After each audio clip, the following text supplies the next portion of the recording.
Comrades, ladies and gentlemen, brothers and sisters, this is Working Class Revolt. I'm one of your hosts, Dust James of Anti-Imperialist America. I have with me David Fox, strong comrade, labor leader, organizer from Australia. How are you tonight? Oh, well, actually, it's middle of the day here. We've had some pretty hot weather.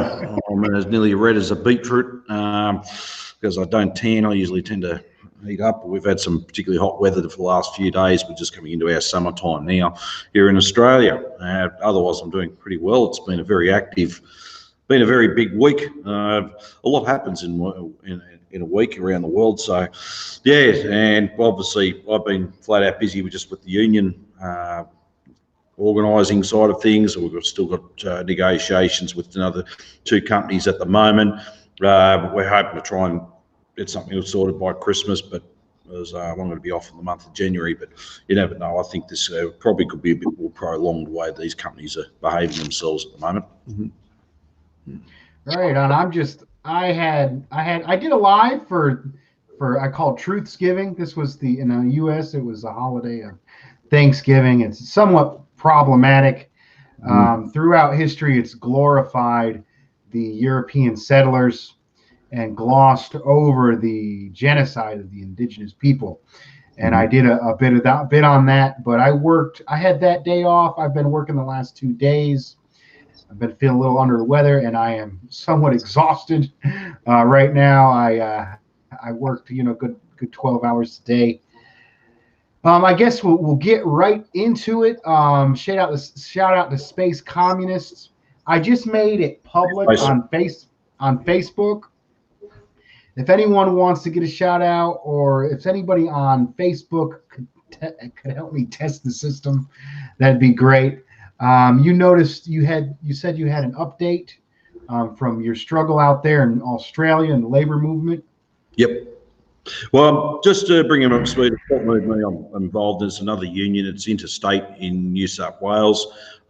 Coles, which is a major supermarket chain, as part of the Coles Myer Group, a major multinational. They've locked their workers out at a place called Smeaton Grange. Now they've been locked out for 3 months. Especially now they've only got a few weeks now to Christmas. It's definitely a hard time. They were actually looking to have improved redundancy measures in employment security. A lot of the workforce. I can hear some echo there. Yeah. Because a lot of that workforce was highly casualised, so they're looking at employment security, full-time work. Besides the pay increase, I can't tell it straight off the top of my head at the moment. I have to find out what pay claim they're looking at. But they're also facing automation, the replacement of their jobs as well. So they're obviously employment security issues is a big ticket item for them. But Coles decided, besides their generating super profits, decided in all their goodness, we use that sarcastically, decided to lock their entire workforce out on that particular site. So the United Workers Union is coverage of them, their members. They're obviously leading that campaign. It's certainly going to be an ongoing fight. I was just actually before this live, before I jumped on to sort of technical issues out, I was just talking to a few comrades in New South Wales about that, and seeing if they can get down there and provide any assistance and a message out to garner more community support as well. So it's on. It's certainly, and it's going to be, right into next year, we're going to be having a lot more agreements expiring, or their nominal expiry dates will be passing, and I think a lot more disputes will be happening next year as well from all over Australia. There seems to be some kind of disturbance. Oh, there it goes. It went away. Went away, your mic. So they were locked out in the factory. Like they're not allowing folks to work. Yeah, exactly. What happens under industrial law here in Australia? Without getting too much of the technicalities of it, is quite complex. But when workers, we've actually got similar restrictions like those restrictions on unions in the US. A lot of harsh laws about that, and we have good laws around particularly when we can take strike action, and it's usually around a claim in a bargaining period. It's called protected action or protect action ballot order, but we've got to be looking to, you know, in the spirit of good faith bargaining, come to a good resolution. Obviously, when we apply for one, it goes to what Federal Industrial Relations Court. It's called the Fair Work Commission. Actually, most of us call it the Unfair Work Commission. There's nothing fair about that at all.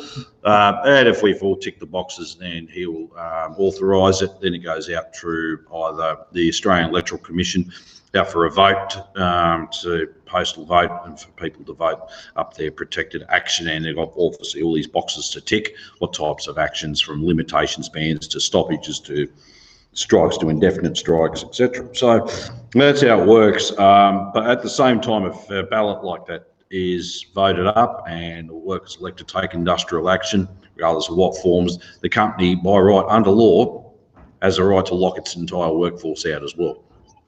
They'll just shut the gates and, yep, you're locked out until such time.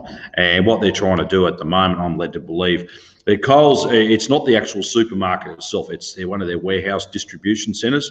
And obviously they want to have a completely automated warehouse distribution centre. That's what their whole capitalist class is looking for, all distribution logistics around Australia is looking to how they can automate it even more with lesser and lesser people working there. So I don't know if this is completely true, but when I was talking to one of the comrades this morning, he did say that they're looking to actually bring people in while everyone's locked out to install the new equipment and that to automate it. So it just shows you, Coles is a major Australian multinational. It owns many top Coles Myer groups, besides owning Coles and Myer, obviously owns other big supermarket chains a whole lot. It's certainly one of the big retailers here in Australia. They also treat fruit growers, vegetable growers, food companies, and that pretty poorly as well. Dairy farmers really copper hiding from them in the sense about their prices. Coles is trying to keep their prices down to a bare minimum. They're really got the monopoly. They've got a duopoly with the Woolworths Group as well, with the supermarket chains here in Australia, but they earn multi-millions of dollars, up to billions of dollars a year, and they can't even guarantee any job security issues or job security for their own workers. Is that the department store here? The KOHL, something like that? Is that the same? COLES, Coles. Yeah. It starts with a C. Yeah, CO. Yeah. I don't think it's the department store. Okay, that's crazy. So they want better wages. The workers want better wages. These people making profits, they want better wages, and they got the right to lock people out. So they can't work, and so the union they can. So it's essentially almost like a strike, only forced upon by the company itself. Yeah. That's interesting. And then are they going to wait for the company? The workers are either going to continue to hold out or to lower their expectations. Yeah, to my understanding, one of those two before it's resolved. That's incredible. Are they picketing or? Yes. Yeah, there's currently picketing. Okay. So they're out on. Are you out there with them? No, this is in Sydney. I think it's a suburb. Okay. I'm down here in Victoria. We've got restrictions. 800 kilometres in between, say. Isn't there travel restrictions? No, not anymore. No. They're lifting the travel restrictions now. But just so, because I'm about 800, 900 Ks away from... That's quite a while. What's that in miles? I don't this is US. I won't get into mathematics, but 1 mile is 1.6 kilometres. So that's quite a way. That's quite a ways. So I mean, you guys are a legacy of the British Empire as well. It's interesting how you changed to kilometers. And we kept miles. Do you keep pounds and a bunch of the other? We were actually converted from the 60s onwards through to the early mid 70s from the imperial measurements to the metric. Actually, when I was an apprentice, just on that, we did learn imperial measurements. 1 inch is 25.4 mil, and it was handy because there was still actually a lot of places and that had imperial measurements from steel to building ships and that. It was good to know that both measurements, but also too, our currency was right up to about the late 60s. It was the sterling currency, so we used pounds, pennies, pence, shillings, and that, and then it got converted to the dollars. We used dollars now and cents, but that was it was all the measurements and that. I don't believe that was all changes around the world. I think it was much more efficient, but I don't know. I'll leave that up to a discussion the other day. All right, yeah. In the U.S., as far as the work, as far as most of the trades, everything is still an imperial measurement, inches, feet. It's mostly the sciences, the science that went to metric. I guess it's more efficient. That's an interesting cultural detail for the viewership out there. Shout out to Arctic Angel and Kami from Hawaii for joining us. Lovely Saturday evening here. Lovely Sunday afternoon there. So we're going to get right into the news, our news section, and it is not looking good out here in the United States. I went up on last week. We did not do our Working Class Revolt show because I had to do I had a small speaking. I was actually scheduled for 20 minutes, but I only went for 5 because I was so tired. At the Center for Political Innovation, exciting stuff. I gave a speaking part, and actually that day, I was delivering at this store out in Norfolk, which is a military town, and my regular entrance to the store for my truck was blocked. And it was blocked, and there was hundreds of cars, if not thousands of cars, and they were all in line to receive a free turkey from the Salvation Army. And I talked about that in my speech for the Center of Political Innovation. And this isn't that like I looked it up in the news. This actually happened to me at work. Like I was trying to get to work, and there's all these cars in the way.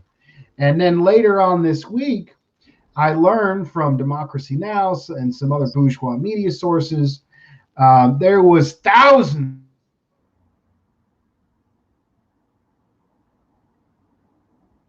Oh, just went a bit frozen there.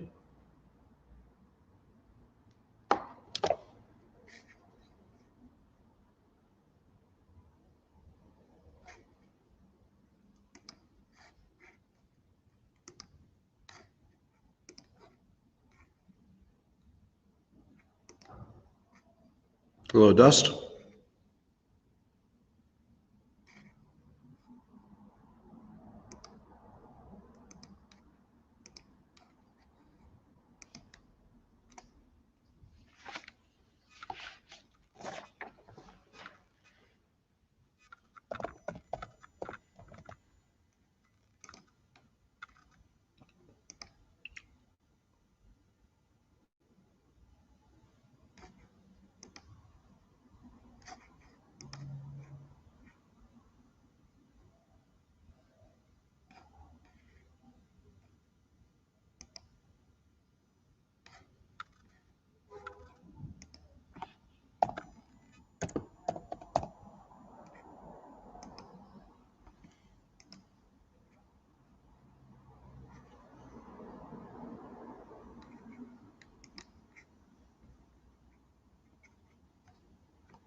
if you can hear me, anyone in the comments section, could you just let me know?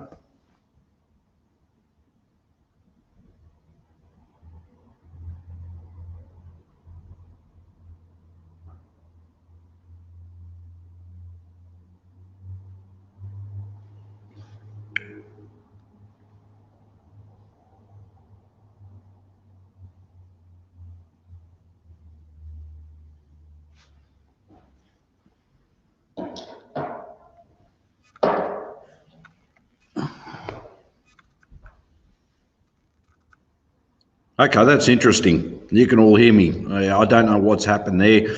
Dust was speaking, and the screen just completely froze, and he dropped out. Okay, Dust has just made a comment. He will be right back. Usually there has been a technical issue. All right, I'm back. Sorry about that, he's back.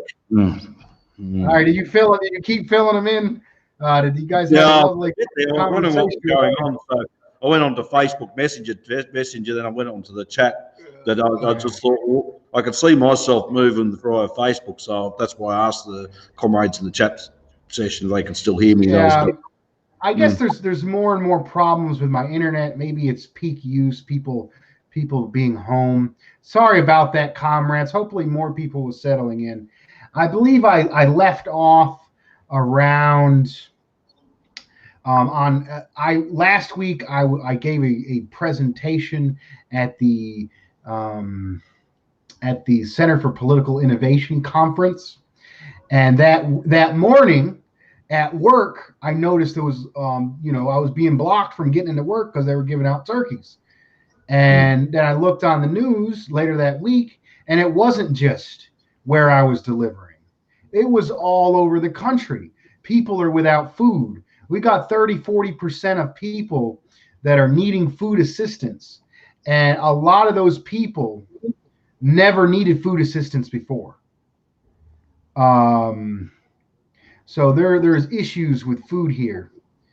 Yes, and shout out to Arctic Angel. The U.S. needs an upgrade its internet infrastructure. They don't care about rural folks.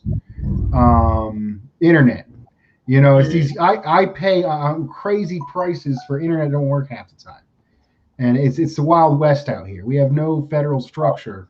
It's shocking over that internet. Oh my!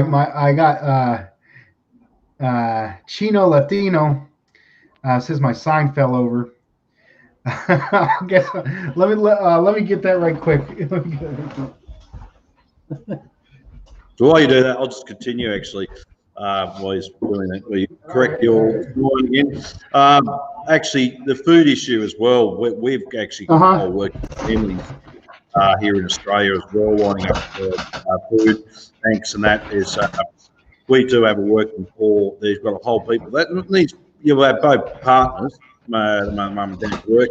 They can afford to pay electricity bills, any other type of utilities. They have to go to charity to achieve to either soup kitchens or receive food parcels. But Christmas time is going to be huge.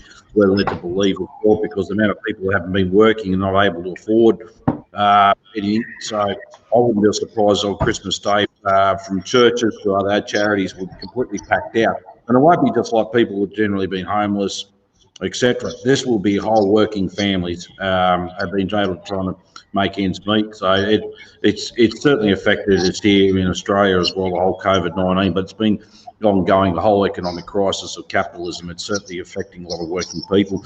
The other thing, going back to internet as well, look, we've got very similar problems here in Australia. Interesting, I made an observation. Indonesia's got a lot better internet system than what we have. Ours is, I won't get into the whole complete thing, but there's complete balls up here in Australia. And bet you if you're in regional and remote areas, it's harder to get a good reception. And if everyone's on at a particular time, we get this massive log jam. And at times I've had that happen to me. I'll be in meetings, in Zoom meetings, and I just get a log jam. It's frustrating as anything, or if I'm trying to download something. So, look, I think we're all in this together, one way or the other. But yeah, it is frustrating as well.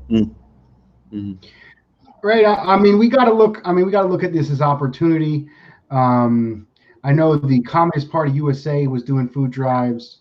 I often share out on Anti-Imperialist America. The United Panther movement in Jersey does a weekly food drive.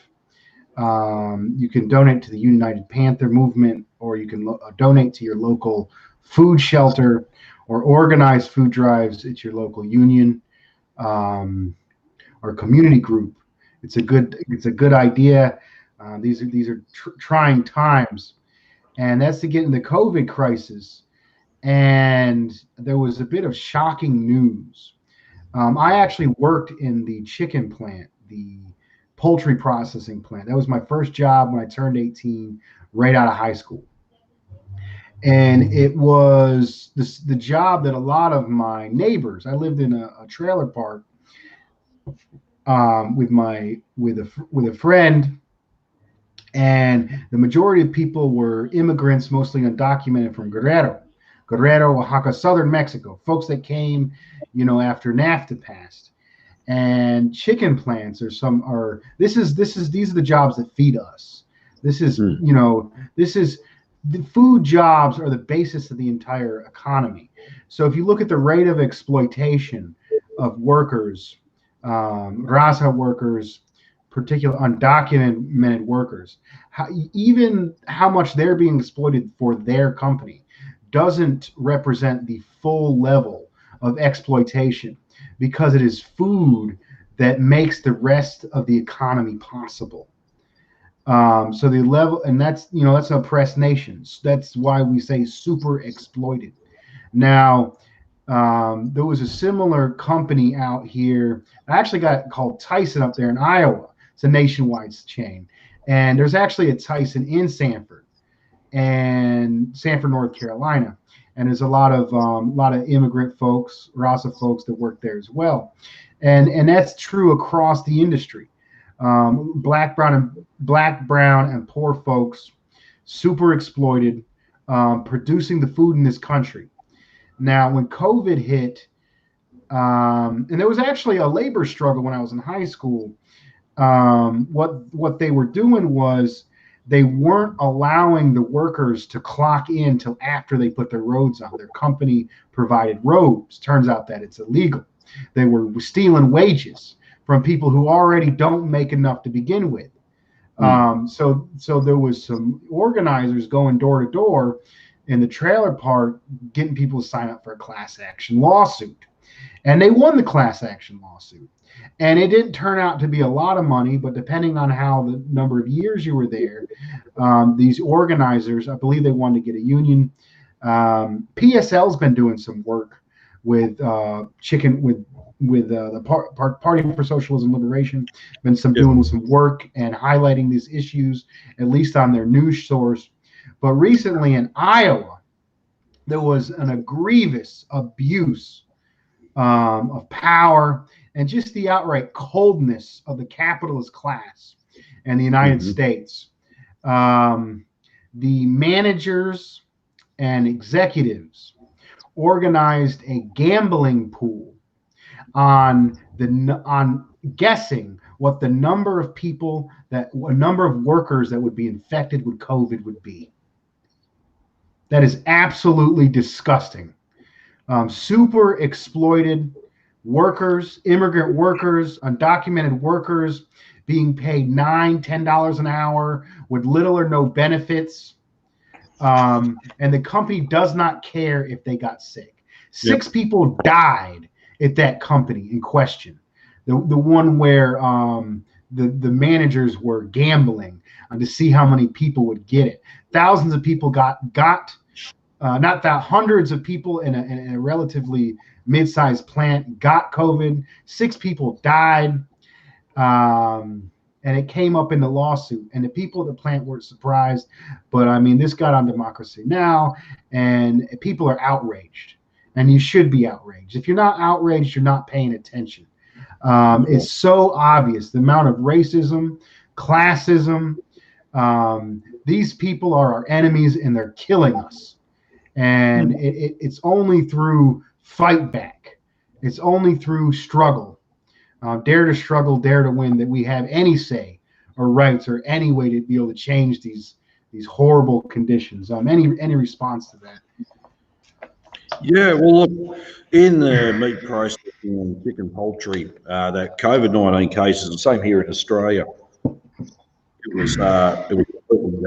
was completely rife here as well. We had a lot of cases break out in the meat works and places like where there's meat processing, such as Don KR or George Weston Foods. They make a lot of specialised bacon and sausages and that, and then even too at Hazeldean Chickens here in Bendigo. They obviously had a number of cases, and a lot of the workers, their production line are ruthlessly exploited.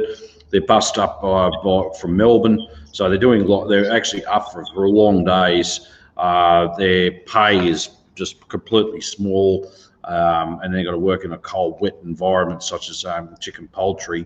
And obviously, that's put them at such a greater risk at that time. Fortunately, we've got on top of the whole COVID-19 situation here in Victoria, but I'm led to believe Australia-wide. The moment, so far, so good. Fingers crossed. But yeah, that type of industry, there's a lot of ruthless exploitation, a lot of migrant workers. Anyone that's happened to work in an abattoir or on chicken poultry, it's not the most pleasant job to deal with, because besides COVID-19, you're susceptible to other diseases and bacteria as well if you have an open cut, and you have to have a lot of consistent immunisations against all sorts of viruses and diseases that could pertain from the slaughtering yards right through to the boning section and even the butcher side of it. So and look, what I actually watched that one through Democracy at Work. That was absolutely disgusting of making bets over how many people will die. I guess when you actually putting that report in. I guess I actually refer back to the old IWW, the Industrial Workers of the World. They actually correctly pointed out, called the capitalist class the parasite class, because that's what they are, outright parasites. They do not value human life at all. They only value of increasing further and further profit. And sometimes I refer to the capitalists as that as well, as parasites, because that's what they are. They're only interested in increasing their profit, your well-being, our well-being overall, and our health and well-being are not in consideration. And their behaviour, especially here in the towards the state of Victoria, when it went into total lockdown like it did, all they were keen is get everyone back to work as soon as possible.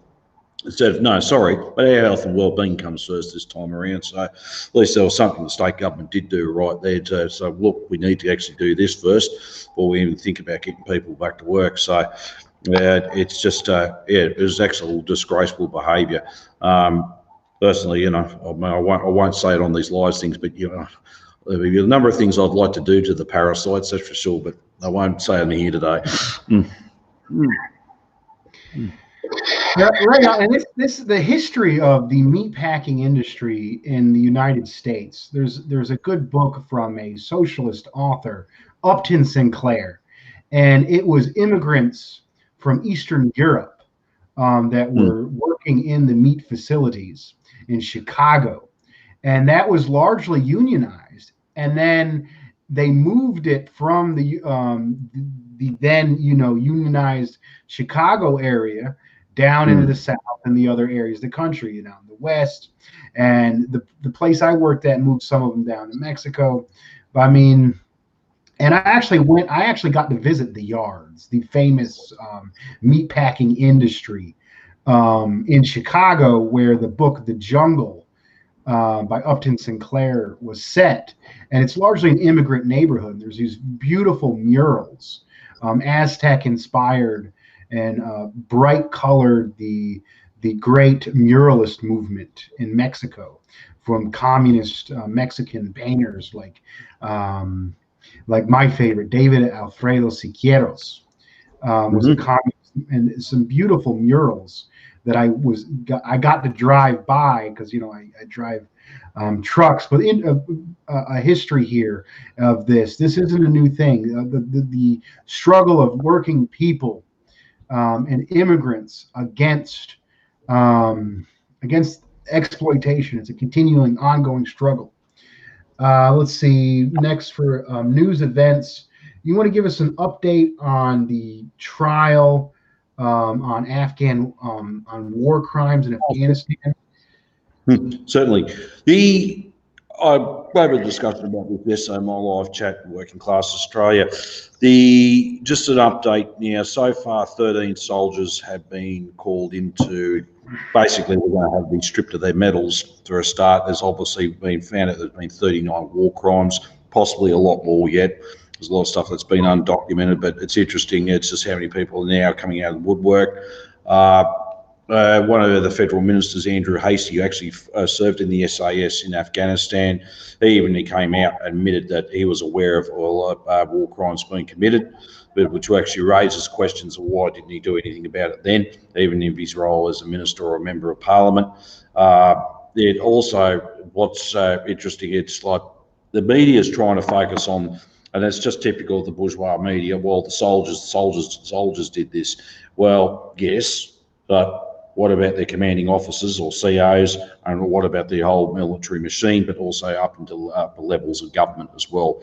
And regardless of what political persuasion, the National Coalition or Labor or a Labor government, the fact is they knew what was going on at the time and didn't do nothing to act on it. So this goes right up. They're talking about the cultural change in the military. Well, we've heard this over and over. Cultural change in the military. Well, basically, our military is tied up into a whole imperial machine here, and I think the question should have been raised as well why we were there in the first place. We didn't need to be there. It didn't benefit us, all us working class people, for anyone to be there. This whole idea of war on terror. Well, they went to Osama bin Laden, but I'll tell you what, after committing these war crimes, I think they've expanded the terrorism a lot more. You're going to have a lot of young people in Afghanistan seeing what happened, and they're just going to be convinced that, oh, well, the Westerners are the Satan. They're part of the great evil, that must be destroyed. And unfortunately, that's where the jihadists, the Wahhabi jihadists and all that will get into their minds and be completely convinced. So, and what's also not mentioned all this is how all this was funded in the first place, backed by CIA money getting into this, funding all these terrorist groups. So, and what the media is not telling us why we're in there in the first place. And sure, some people might be saying it's about the raw materials like minerals and there's possibly oil there, but if that was just primarily what it was, well, then you'd be seeing all the drill rigs and then large-scale construction projects and railways being built that extract all that mineral wealth out to port. But it was basically there to destabilise the whole region, while you've got China to the east of it, Iran to the west, and Russia to the north of it. What a perfect way to try and destabilise the region on behalf of the Western capitalists. So that's all basically there for. But for us working class people in Australia, no one's benefited from that at all. After all this so-called excuse war and terror, well, there's been more terrorist attacks since 9/11 than it probably ever has been. Especially now, Europe's copped it. You guys have copped it. We've copped it. So it's basically, I think it should be used to expose the whole thing, really, not just focus just on what war crimes, but expose why the whole thing that we're in there in the first place for. Right. Quick point on the show. It might seem like we're jumping around. We just talked about, the super exploited, I believe, an oppressed nation, Chicano, Aslan, immigrants, and working poor black and brown United States, being treated horribly, their lives not valued as workers in the United States. And we go right into talking about the other crimes of the capitalists. These are related issues. We're not jumping from issue to issue. These are related issues. There is a war on the workers in the imperialist core and the oppressed nations within the imperialist core, and there's a war on the oppressed nations of the world to stop them from raising themselves out of poverty, to stop them from building their own economic systems, and to maintain the profits of our same enemy, the banking and oil oligarchs that exploit people here and exploit people around the world. I actually saw, I'm going to mention this, there's a group of older Marxist folks, comrades out in Oakland, and they have this they have a Marxist library out in Oakland, California. Mhm. And if you look, I think if you Google Marxist library in Oakland, California, you'll find out the name of their organization. And they have this weekly presentation. And the last presentation was on what is the dominance, how the U.S. keeps dominance, and it went to the currency system. And it showed how anyone who has tried, and there's a way in which um, nations in the oppressed South are forced to keep reserves of U.S. currency. And what happens when the U.S. prints money, like they did in the CARES Act, where they gave billions to the rich, already rich, only gave 1,200 to the people. It gets even more complicated with the global currency system, because the global South is forced to invest back up the U.S. dollar. Mhm. When they do pump out currency, instead of having inflation happen here, inflation happens in the global South. Mm. And when the system becomes more stable, it creates more inflation in the global South, a mechanism of the financial system. Why wouldn't it be set up for the benefit of the imperialist system to exploit? And every country, and think about, and what countries have tried to escape the U.S. dollar financial system? I can name a few, and they have Mm. common characteristics. Libya, Yep. Iraq. Are you seeing a pattern? The U.S. military will invade the countries that go against the U.S. the petrodollar, and so I mean, and when you think about, and when you take that in consideration with the CARES Act, so when they printed all this money and gave it to the wealthy, and they didn't give it to us here, the inflation that was created actually ended up further oppressing the third world because of the systems. Speaking about Afghanistan, um, another news event. Oh, I got on a rant. I made a mistake on. I did a good interview with hip hop artist, Taiwanese hip hop artist. I did a great interview with him. And part of that, a good section of that, if you look on my YouTube channel, was actually it has Chinese subtitles.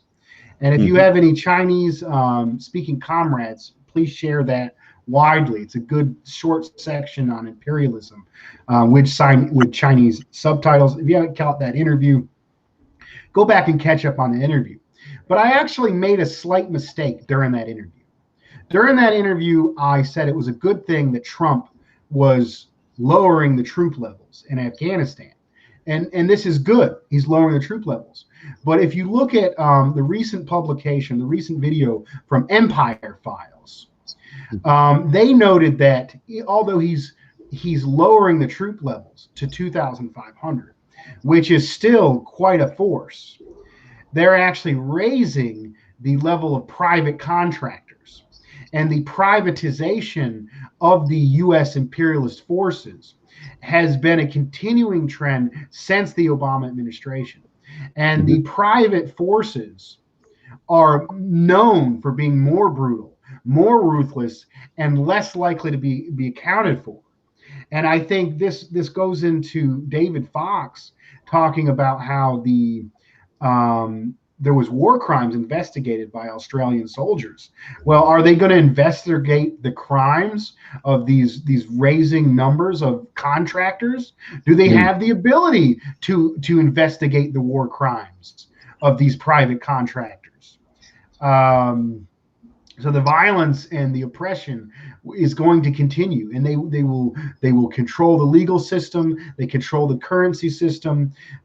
All the systems that we have in place today are to benefit and maintain the system of race and not, I mean, national and class oppression, class and Mhm. national oppression. And it is the global imperialist system, the enemy of the international working class and oppressed peoples. Mm. And this goes on to, well, and then when they're saying, well, they're lowering the troop levels, what are you going to do with those troops? And there was rumors about further escalations with Iran. Um, There was actually a few disputes between Israel and Iran, some close calls. And just recently, Iran came out and said that one of their top nuclear scientists was assassinated. And the Iranian government is putting blame on Israel.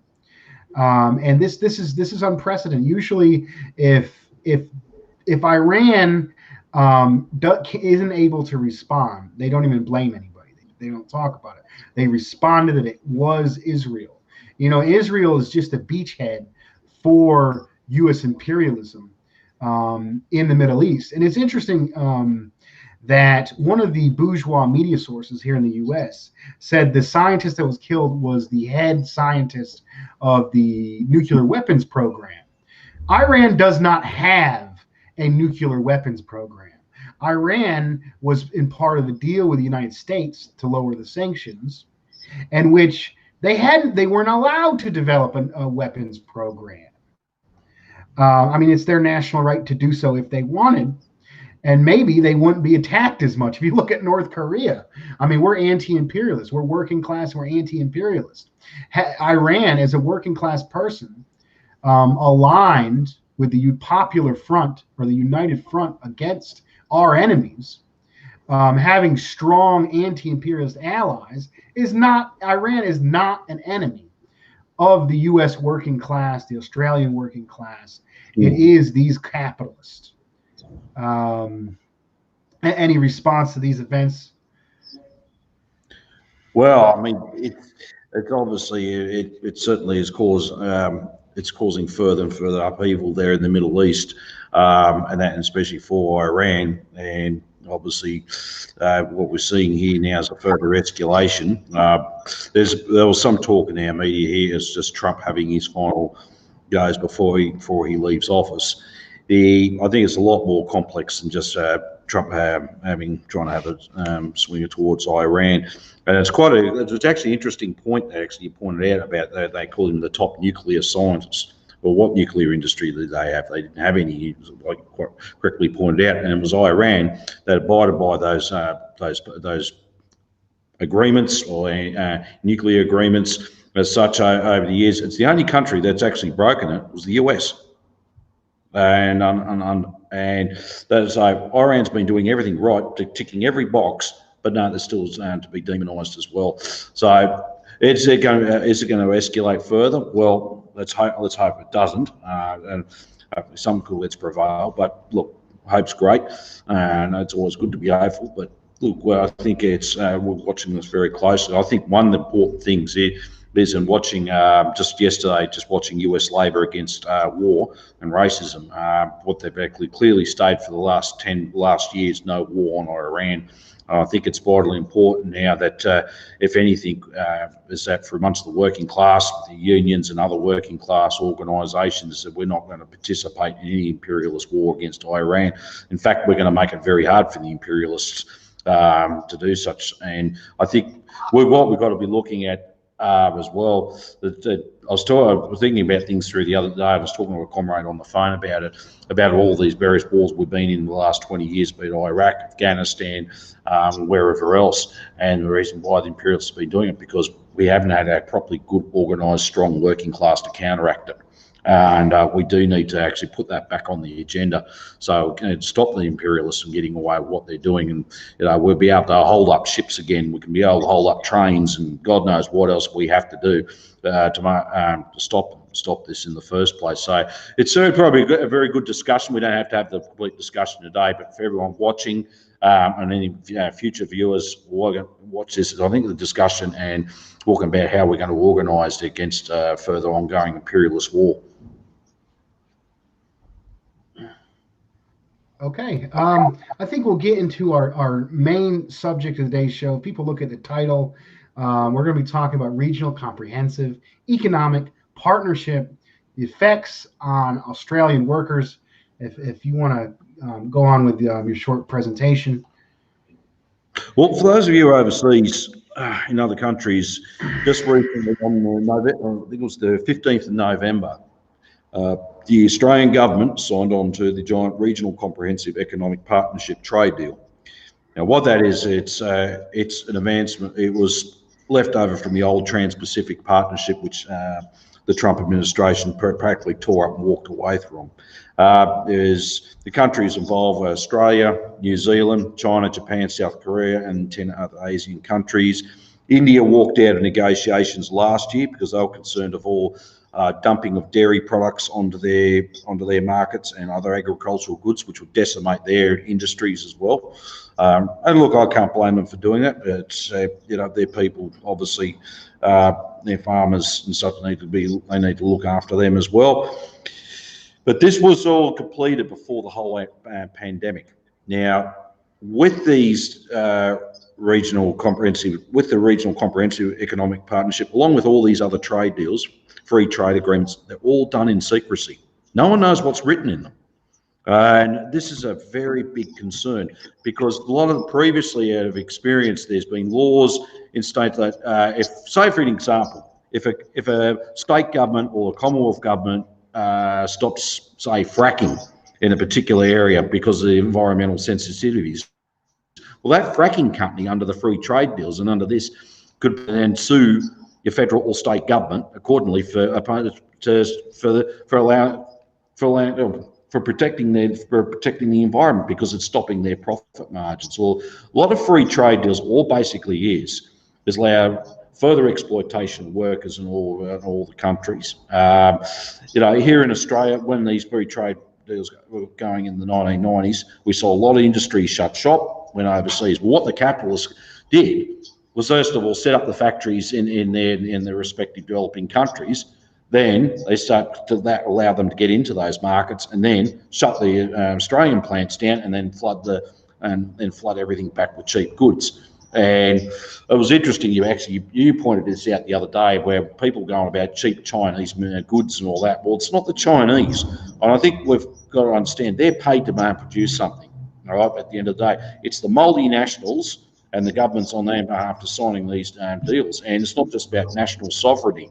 We've also got another problem as well, the patents on medicines and stuff. Now, the multinationals, such as the Pfizers of the world, the Bayers, wherever else is out there, they can put a patent on something like the COVID-19 vaccine, and this will disallow the developing country to develop their own vaccines. They'd have to buy off the vaccine directly from that multinational and also stop them from trying to subsidise as well certain medicines as well. But COVID-19, for example, so Pfizer could turn around, well, you can't use anything and you can't redevelop that, produce that in your own country. So it just basically gives the multinationals to bypass any national legislation and sovereign law to do what they pretty much like to do.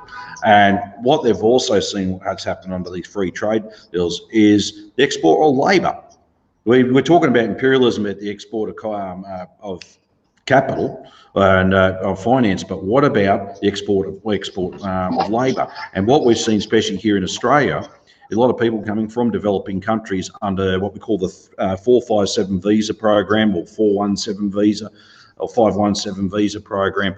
And that puts them in a very precarious, those workers in a very precarious situations. They're sponsored by an employer up to 4 years.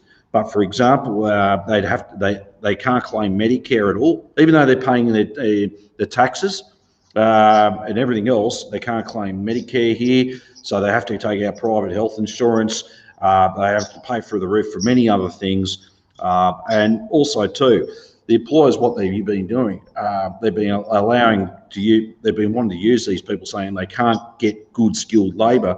Simple reason being, they're not prepared to pay wages for it, so they can get away with paying the basic bare minimum by bringing these people in and sponsoring them for 4 years. And the other thing, if they do lose their job or they happen to employ for whatever reason, they need to find a job within the 28-day period, or they're thrown back on a plane and back to the country of origin. And it's worse under the 517 visa program, where it's basically unskilled, unvetted, exploited labour, especially in the farming sector, where they're brought in. A lot of migrant workers are now harvesting a lot of the fruit, vegetables, that were during the harvest time. So, and unions like the UWU have been trying to organise them as well, but they are ruthlessly exploited. It is basically there to push the wages and conditions down further. So, it's besides being, and also to what we're seeing as being a threat to our own local manufacturing, because interesting, manufacturing's back on the agenda and high up on the agenda, and this whole COVID-19 has exposed to Australia that we're that we're so dependent on imports. Now we're an island nation. That you would think we'd be a little bit more self-reliant and have our own strong manufacturing industry to sustain ourselves. No, we don't. We got rid of all that. Actually, we're just losing one of our oil refineries to be shut down. I'm not advocating we keep using oil, but it's just also a problem of national security. We're now at the pretty much at the dictates of foreign multinationals, and this is what this is all about. I think we've also got to battle the racism that goes along with this. Our federal government's so complicit when they're blaming China for everything they can think of, and the Chinese, and I dare say there has been some federal ministers come out and call the COVID-19 the Chinese flu, and that, which is absolutely, so I swear, but disgraceful. It's not. And actually, they found out that the COVID-19 actually evolved from nature and came through it. But most of the big outbreaks and that through Europe, that's where a lot of the cases that got transmitted overseas to America, to here, everything came from Europe, not China. And so the capitalist class is deliberately using this to divide us even more. And it's not it's not an economic development agreement in such where if we had socialist nations, it'd be all equal, it'd be win-win, we'd help each other develop further and in a peaceful, cooperative manner. This is all about more or less ruthless exploitation, able to move labour around and exploitation of labour, exploitation of resources. For example, you might have a pristine rainforest, never been touched, but all of a sudden a multinational company might come in. We want to log that to make more profit. And if once again, if government says, no, it's pristine, you can't do it, they're sued again. And it just allows them the ability. And what we've seen in the agricultural sector as well in Australia, we've been, last year, or this time last year, right through to early summer, all the bushfires and that, we were in a severe drought. But the Darling River, which is one of the major waterways in New South Wales and Queensland, links up to the Murray system, was dry, completely bone dry. Why? Because multinational agricultural companies were storing water. They call flood harvesting. And it's just dams and dams of water, no water in the river, no natural flow at all, not even a trickle, but all locked up in that because they've been allowed to do it under all these free trade deals. I was just reading this little report in front of me from AFCANet. I'm a little bit annoyed when they're actually having a go at China, because but what the fact is, at the end of the day, because they're playing right into the hands of the capitalists here. Well, what we don't understand, it's not China, it's not India, it's not Philippines, it's not any of the particular countries of origin. It's the capitalist class that have been assisting the government sign on these things even further. And our governments only serves the multinationals, this capitalist class. It doesn't serve the people either. But I hear it nearly every day that, oh, the government's there for us, isn't it our system? No, it's not. We live in a capitalist system. It's only there for the capitalist class. Whatever rights we do have are only temporary. They will be easily taken off us, and including the economic directions of this country. We do not have a say in any of this. There's been no input from anyone. This has all been done behind secret, behind closed doors.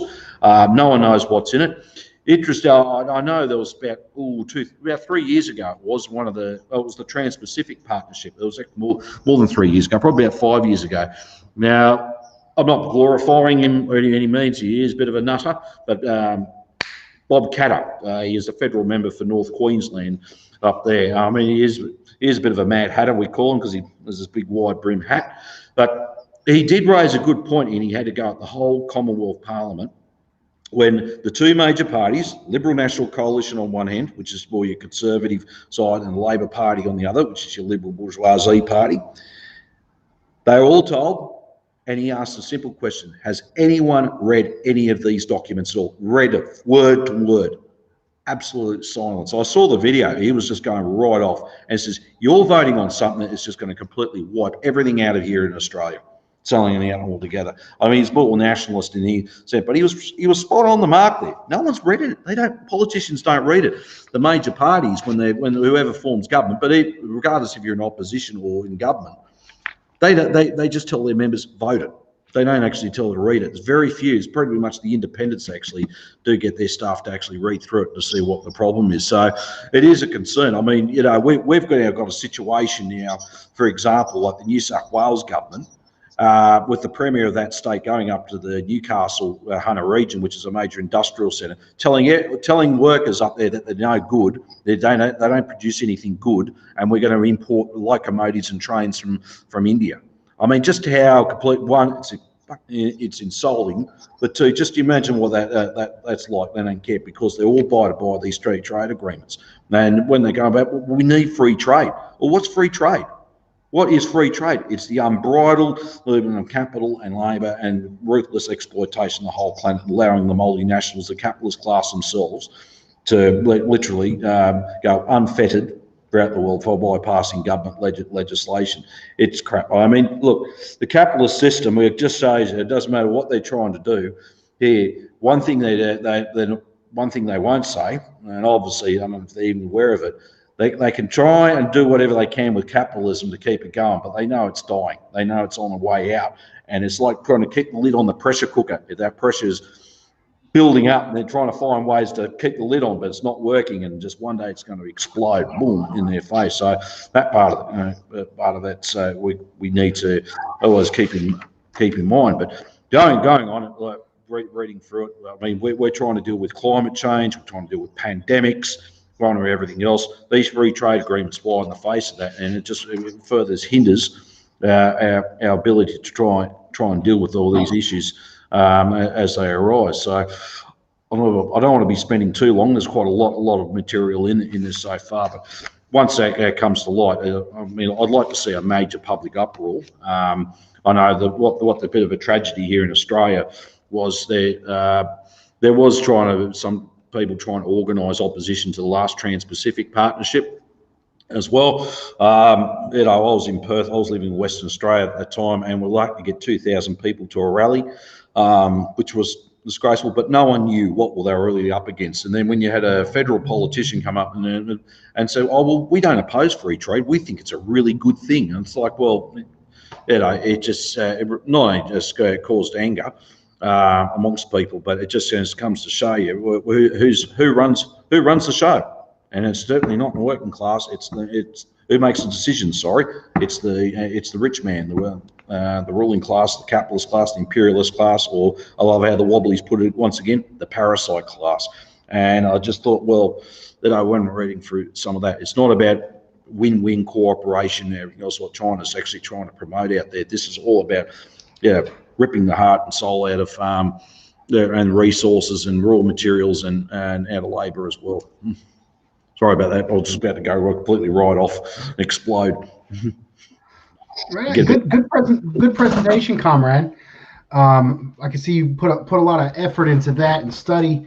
I think that's important for your work, and it's glad to have great labor leaders who are putting the study in, because their media is not going to tell us about these things. We, as the working class, need to figure these things out.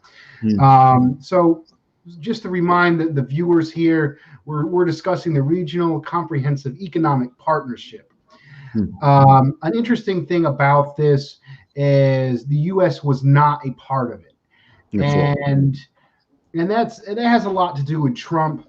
And you got to understand that, and the more liberal forces wanted this in the United States. Trump didn't want this. These are two different factions within the ruling class. Trump represents more of the manufacturers, so he doesn't want any part in this. And then the liberals represent more, banking and oil interests, and they're less concerned with manufacturing. So they're more likely to go in with these deals. Now, so in a lot of the media, if you listen to NPR, they're like, oh, Trump messed it up.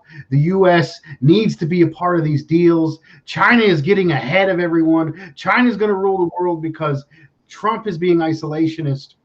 And this is absolutely absurd. The United States has no right whatsoever how Australia and China and New Zealand and all these South Asian Pacific countries, they got no right to tell them how to interact with each other. This outright hubris. This is national public radio, imperialist propaganda out there, mad at Trump for being, a capitalist isolationist. So you have these manufacturing isolationist trend. You have this free trade neoliberal trend against these, and neither one of these is really representing the working class.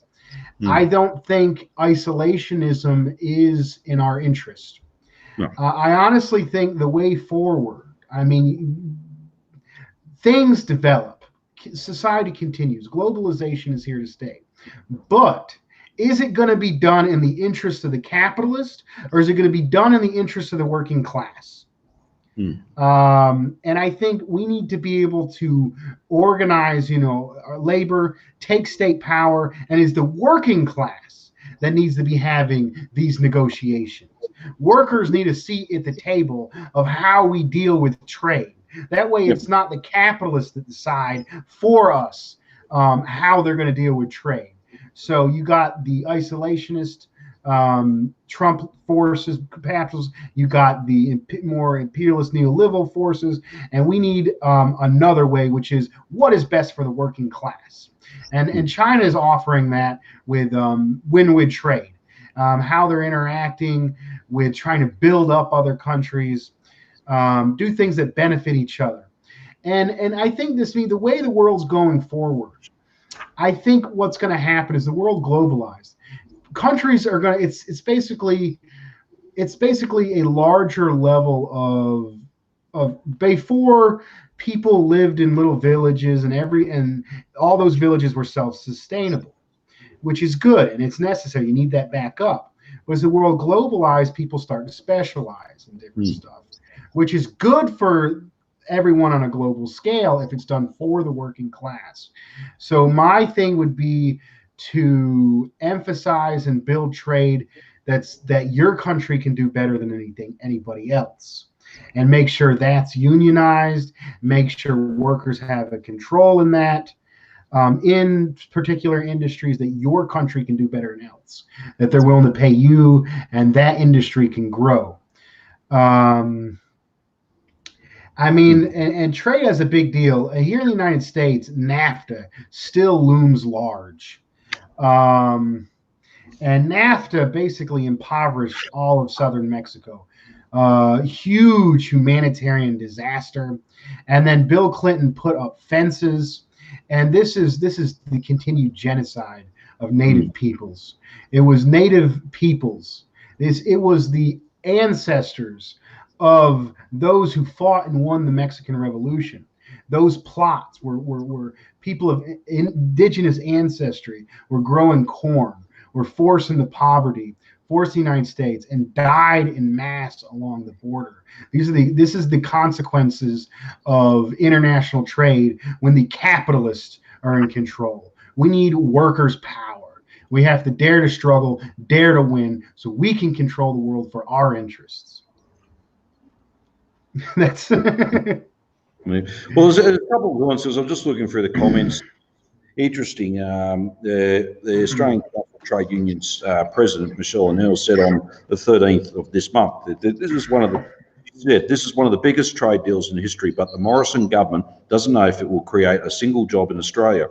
With unemployment nearing 8% and still in the depths of historic economic downturn, we need an independent assessment of the value of this deal for Australian workers.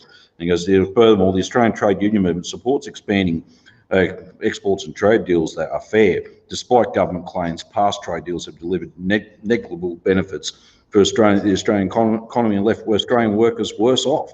And just elaborate that on national TV. But just to explain how these things work, I mentioned about the pharmaceuticals, right? And basically, what I just want to read out here. obviously they've been trying to help some of the Pacific Islands in the pharmaceutical area. But what I go with the WTO, the World Trade Organization rules, give pharmaceutical companies 20 years of patent monopolies to charge high prices on new medicines and vaccines, with some exceptions for low-income countries. Now, the exceptions are difficult to use, and pharmaceutical companies have lobbied to retain their monopolies during the pandemic, meaning that governments have to negotiate with them about prices for COVID-19 vaccines. Australia's newest funding amounts to $167 million per year for 3 years, and a current costing of the cheapest vaccine at $30 per person for the 2 doses required. This would buy 5.57 million vaccinations per year. And so, and there's tens of millions of people through the Pacific Islands, but and 547 million people in eligible ASEAN states as well. So it's including China and India. But also too, one thing about this, and you're right. Who's it benefiting? Is it better? And let's look at which class does it benefit overall.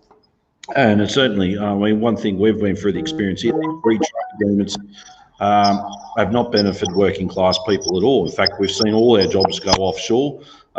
We've seen with especially regional communities, but all our cities, drug use increasing, crime, all social breakdown, the whole lot. So, yeah, we've seen here what the effects of these so-called free trades. But we're honestly understanding, we're talking about, even what they're talking about fair trade. There's nothing. Of course, we can talk about that, but even my criticism about using fair trade. Fair for whom? Fair for which class? It's pardon me. With someone mentioned here about national and international capitalists. Well, it's nothing there about capitalism at all. It's a further monopolisation. What I'm seeing here as well. The other thing, I just want to give you, just have a sip of this first. Commented, yes, there was all these pollens in the air. That's what's affecting, giving the cough. There was a good demonstration actually about how this could actually go completely nasty. Now, when Julia Gillard was our Prime Minister from 2008 to 2013, I think it was around about that period, they put in federal legislation over plain packaging on cigarettes or on tobacco products overall. Basically it'll be plain, and it'll just have a very big warning sign on it, and of course obviously pictures of lung cancer and what can do, etc., which they have now. Philip Morris, one of the biggest tobacco countries in the world, obviously challenged the federal government legislation under these free trade rules. And the only thing is where Philip Morris lost the case on a technicality, because they said they were a Hong Kong-based company, and the courts have actually said you're not a Hong Kong-based company. I think you're a US-based, I'm led to believe, or a British-based company. So, a US-based company. So they actually lost the case. So, we've got plain packaging on tobacco products, but it just shows you the silliness. You've got a product. We all know it's bad. I'm not going to comment how bad it's for your health. We all know that. And of course, obviously, for once, federal government's thinking about the well-being of the population and don't want to see any more further younger generation picking up smoking, so doing whatever preventative measures as possible. And then all of a sudden the multinationals say, you can't do that, we're going to sue you. And so it just gives you, this just shows you what's all on the screen. How this is going to pan out, I can't really predict at the moment, and obviously, but no, as I said, no politicians probably read what's in the detail there as well. Now, the other thing concerning as well, what about our food security? Why do we need to import food? We can mostly grow it ourselves here. There might be a time where we might need an increased supply of something due to a natural disaster such as a drought or a cyclone. We might wipe out a banana crop or something, but usually most times we are quite capable of growing our own food. We don't need to really import it, and also through our food processing that. And I think every country should have their own food security, but this also allows that. Who knows what we're bringing in, and could bypass quarantine laws. So all these things need to be brought in, especially if there's a particular type of fruit bug, whatever, and it could have a decimating effect on our agriculture as well. So I could be here all day explaining all the various case scenarios, but something worthwhile to keep in mind. But once again, the ultimate question when we sign on these agreements, and I know obviously it's excluding the US, and it was initiated by ASEAN, etc. And I don't think it's going to be a complete block against US imperialism either, because Australia is part of that US imperial bloc. And I think we'll still doing the bidding and all the talk and discussions. Let's address those issues in the comments. Let me read these comments. Let's address this. I was a little surprised. I think we did a good discussion on free trade in general, but I think the commenters here are right about this specific one involving Asian countries, China.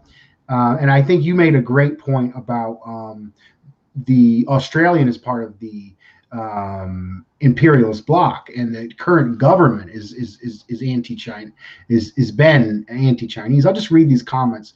Helen Woolley, this agreement is different from the TPP. It's Asian-based and mostly among the developing world. Helen Woolley, it may act as a block against U.S. imperialism. Chicano Latino, right, Trump pulled out of the TPP, which turned into RCP-TPP. But I thought RCEP was initiated by Asian-backed ASEAN back around 2011. And Helen Woolley, anything that weakens imperialism good. I don't support capitalist free trade, but it weakens and blocks imperialism is good. The fact that China and Vietnam are involved is a good thing. And I think there's some points here.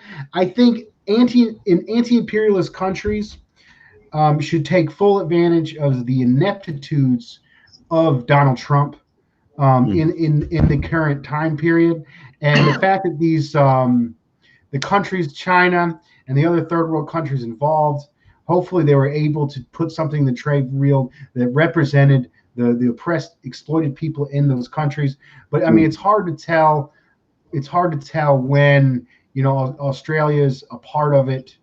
And they are represented by the bourgeois, the people signing the agreement on their end and pulling the strings for them. It's not that the Chinese are trying to rip off Australian workers. It's the fact that it is bourgeois capitalists that are making these agreements with the Chinese government. You want to more fully address that particular issue? I know you just started before I interrupted you. No, that's fine. That's fine. I think, look, overall, I mean, there's going to be a lot more effects. We're going to have to see what the sort of can happen here. But what I mentioned from the earlier place on this discussion, earlier in this discussion, we actually talked about manufacturing being back on the agenda, because Australia is really exposed now through, COVID-19's actually opened our eyes up with how badly Australia is exposed. And it does need to have a strong manufacturing base. I actually recommend all countries need some form of manufacturing base, because it's also the backbone of any strong domestic economy as well. Even under the capitalist sense, it's actually forms the backbone of a strong domestic economy. We'll look at, you do look at countries like Finland, look at the Scandinavian countries and Germany, etc. They're actually quite good, strong economies, because they've got a very good, strong manufacturing base. And I noticed the comment with China and Vietnam being involved, and Laos as well. Laos really needs a lot of economic development happening there. And look, this is not an argument. They shouldn't say they should be assisted as well to lift their people out of poverty, and which is Chinese government policy is about lifting their population out of poverty. And they've been using it using the whole system to that effect. Thing is, what the big concern is for us and the rest of these countries that are not socialist. Well, then who's going to be benefiting? It would be the capitalist class or the work. You there, David? I'm going to refresh. Okay, you're back. Go ahead. Oh, sorry. Did I drop out? Did I? Yeah, a second. Oh, I'll just go back to. I noticed the comment about anything that weakens imperialism is good. Yes. No, certainly would.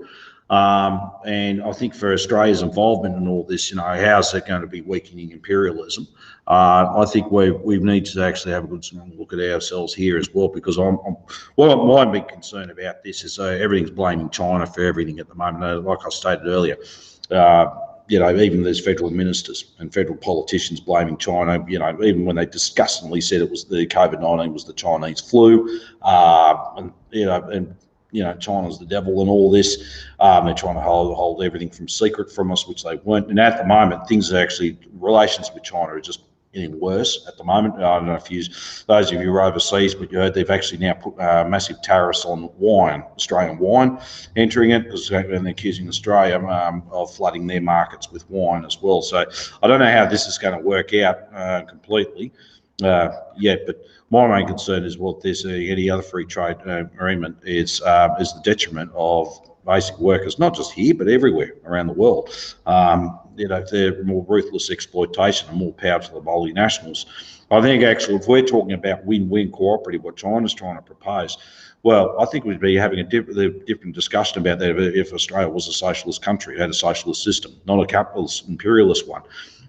Because unfortunately, while there's all this hostility towards China because we're so caught up in US foreign policy, I don't think the outcome's going to be very good for us here in Australia as well, for any worker here. It'd be different if we had peaceful cooperation and win-win policy, a genuine one that would help to build each other's countries up, not trying to dismantle it. I think that's what it comes down. I can understand the sentiment to a lot of workers out there, because I addressed this. I mean, we're in the manufacturing area predominantly, and I've seen, look, I saw this when I was a lot younger. Factories is closing down. Next thing, trucks are coming in, loading all the equipment on and sending it off to port to be overseas, and everyone's left out of work. It happened to me even. And that as well. So I can understand why there's a lot of this hostility towards it, and because really by rights, our job security, we need to work. We need to have a good paying job to make ends meet and get by in life. We'd take all that away. What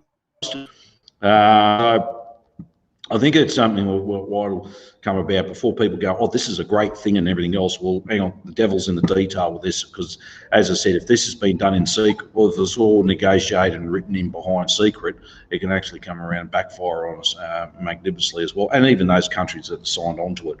So, for the moment, I think I've just given the whole report, but I've certainly have, for what our government negotiates, I certainly have no, regardless of which political parties form government here or what political persuasion, I certainly don't trust them either way when they're negotiating these trade agreements.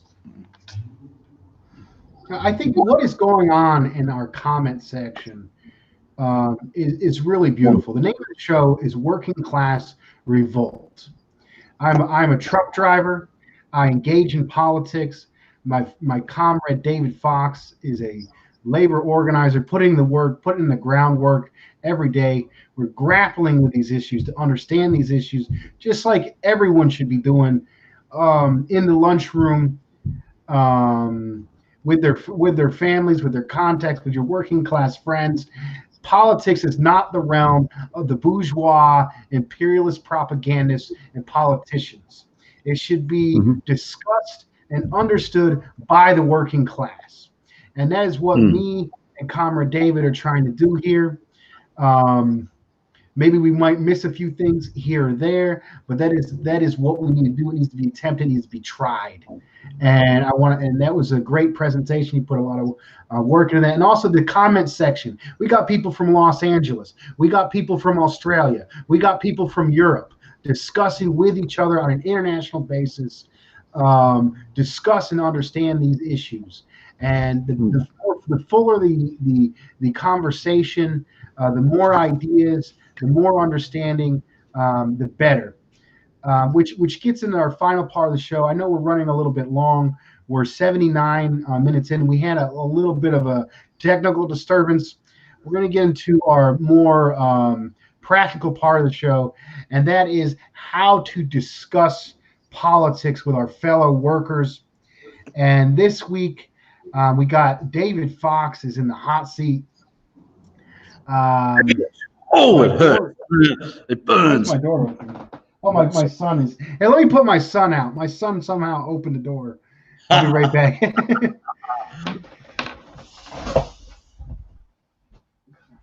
Come on, baby. It's okay. He's a developing revolutionary. And the sign's falling down. Okay, so we'll get right into this.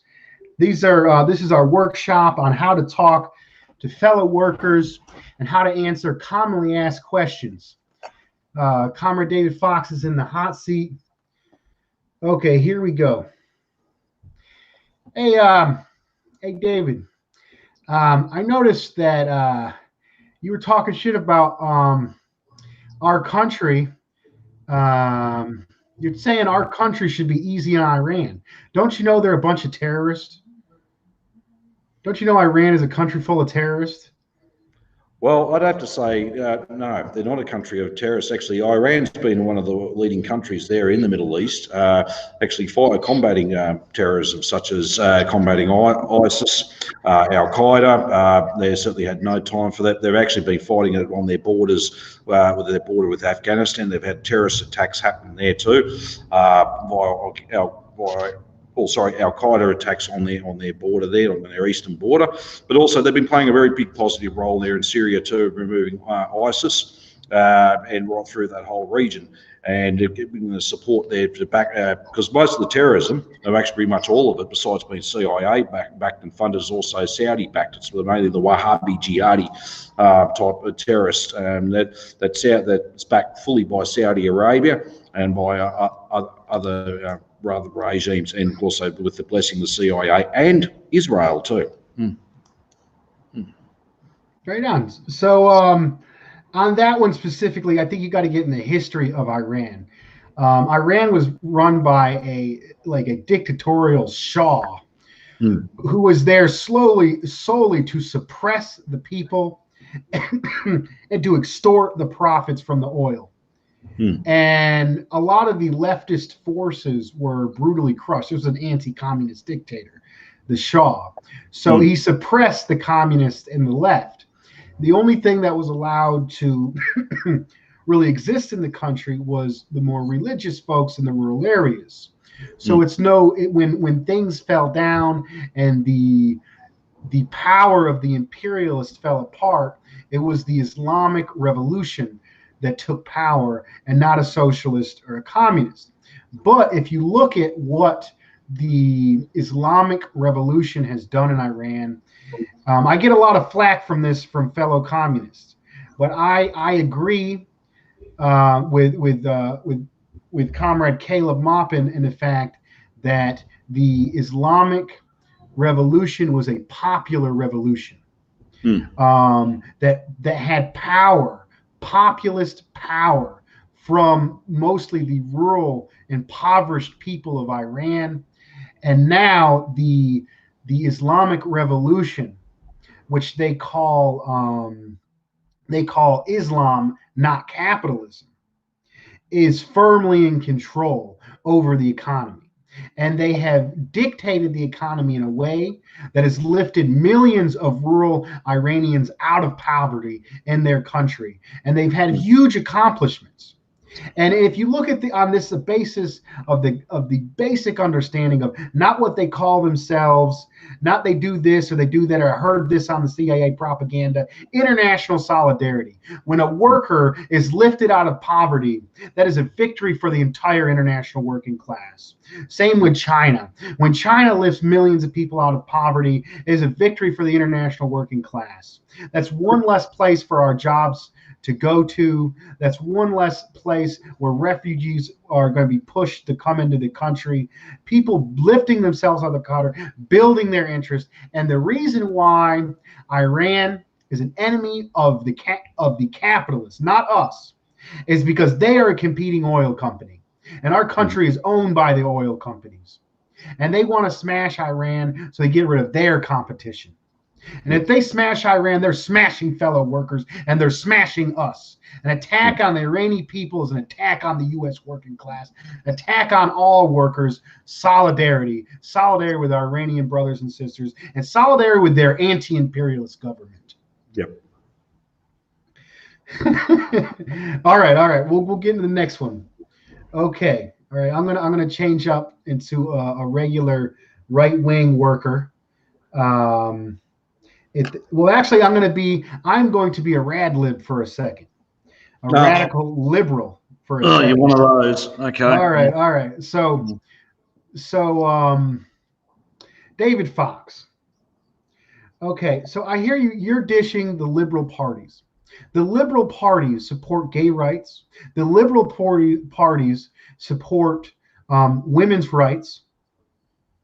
Why do you keep focusing on imperialism? Why do you keep focusing on the class issue? You're a class reductionist. You don't care about women's and gay rights. What is wrong with you?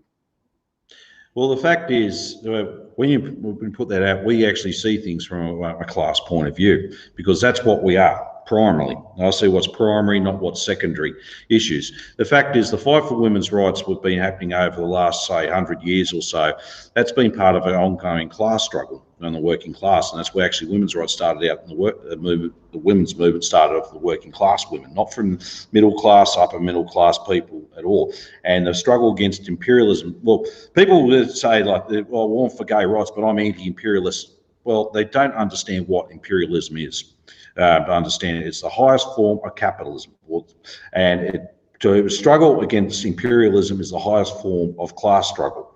And the only way that we can emancipate ourselves, regardless of what your gender is, what sexual orientation you are, the colour of your skin, we can all talk about these things, but the thing is, one way to address the both cause is then we take on the systematic crisis of imperialism and the overthrow of it and put working class rule in there. And that way we can actually just, then we can actually make people equitable by having so much produced and everyone can get rich without it. And the problem I've also got with trying to segregate sections of the working class off, well, that's a form of segregation. Saying, oh, well, women, women's community or the LGBTQ, PK or whatever community, that they're not separate from the working class. It's all our relations to the means of production. It's like saying the black community. Well, hang on, they're part of the working class. Why are you separating us? I thought everyone fought against the Jim Crow segregation laws during the 60s. And that now we're sort of like, in one way, they're bringing it back in another form. We can't afford that. We are talking about working class. Well, a worker is a worker, regardless of the colour of your skin, your gender, your sexual orientation, be it your religion, whatever. If you go to work to make a wage, to make a living, and get paid that in a wage, you are a worker first and foremost. That's why I go up against liberal politics. I think it's you got to be sensitive to these issues. Racism is a major problem. Sexism is a major problem. That these are problems on top of the main basis of society, which is imperialism. Imperialism, the main enemy all humanity faces, including our black and brown brothers and sisters, LGBT brothers and sisters. And I just want to add further to that. A lot of these people, like liberals or whatever, they're trying to go on about these certain issues. They don't offer a way forward. They don't. They absolutely got no way forward, because actually the question I got to them, what is your alternative? What is your way forward? And they generally don't have anything. They just go, oh, well, what, men are the problem? White men are the problem? Or, wrong again. They've got no idea about moving way forward. In fact, what they inherently do or subconsciously do is actually keep us within the realms of capitalism, instead of like thinking how are we going to really get to the bottom of it, and how are we going to get rid of imperialism overall. Right. Another thing to add is these liberal politicians, especially in the United States, like Hillary Clinton. She was one of the most disgusting warmongers that ever existed. She likes to talk about feminism, women's rights. Well, what about the women in Libya who are probably raped and are hungry and starving, are in slavery because their country was destroyed because of these imperialist wars? They talk about these things. Kamala Harris, she's a black woman. And women and people of color should be represented. But look at who this specifically is. We're talking the main contradictions are class and national oppression. Kamala Harris and Biden, where one of the main components of national oppression in the United States, the oppression of our African American brothers and sisters, is the prison industrial complex, which isn't. I mean, it's a complex in the way it gives a lot of white workers jobs. But the sole purpose, as I talked about with my comrade, um, Mr. Villarreal, Chicano nationalist, who was radicalized in the prison system. It doesn't make sense economically to lock all these poor black and brown folks up. The Exactly. reason why they lock poor black and brown folks up is to maintain class and national oppression. And you got a black woman, a black Asian woman that was enforcing national oppression.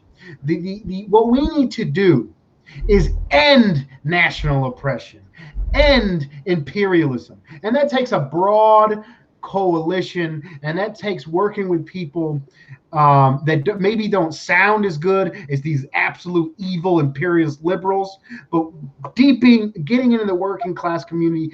And I remember my great grandma, who died about the same age as Castro, and she knew I was more in tune with gay rights and stuff. My 90-year-old grandma, who grew up in the Great Depression, goes to me and says, "My grandson, I think he's gay. Like, is there any issues with this?" And I say, "No, you should love your grandson." And these are the conversations that working people need to be having and addressing. We can't rely on these imperialist, capitalist politicians who aren't going to do anything on these issues. That's right. We Yeah. All right. So last point. Maybe a few. Stuart Edwards says this is a fun segment.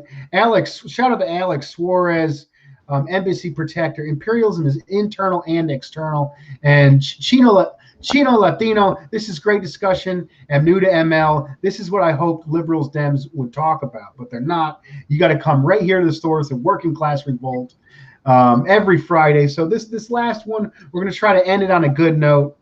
And this is, all right, I'm going to be a reactionary pessimist worker for a second.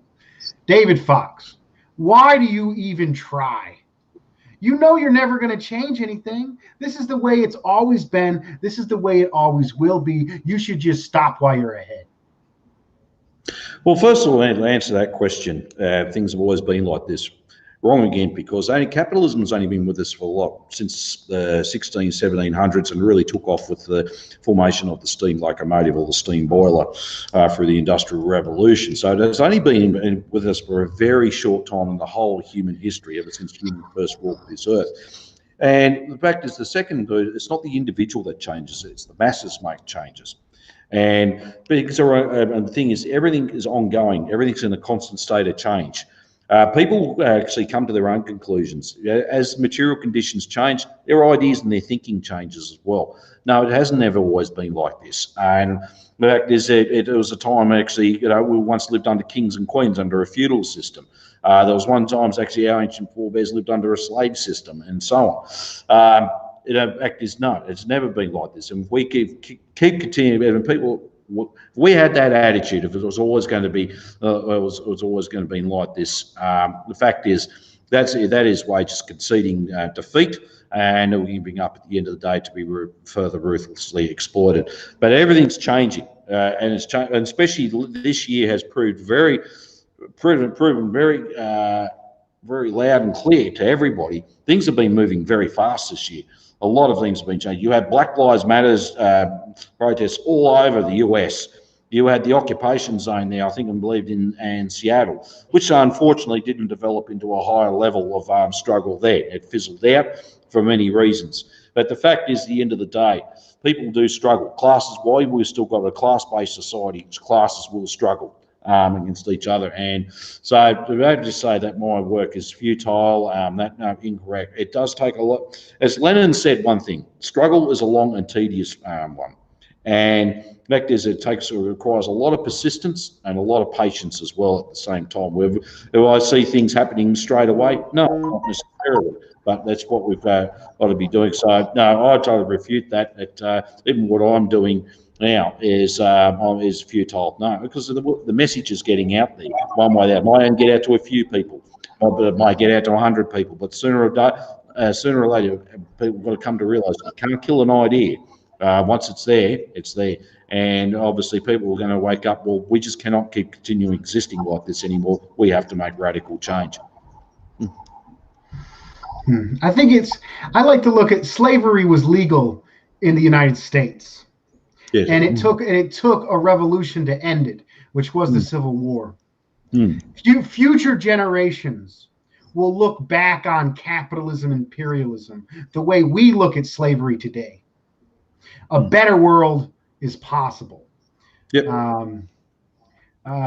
I think that's it. Yep. And just summarising what we said today about Iran and China and everything else. Actually, I like to add, this is where a good working class point of view, and I recommend the comrades in the listening this, go to the US, go to US Labour Against War and Racism. Well, it's actually still called US Labour Against the War, and they do some excellent clips. When they were talking about China, well, let's face it. No, the Chinese didn't take away my house. They didn't sack me.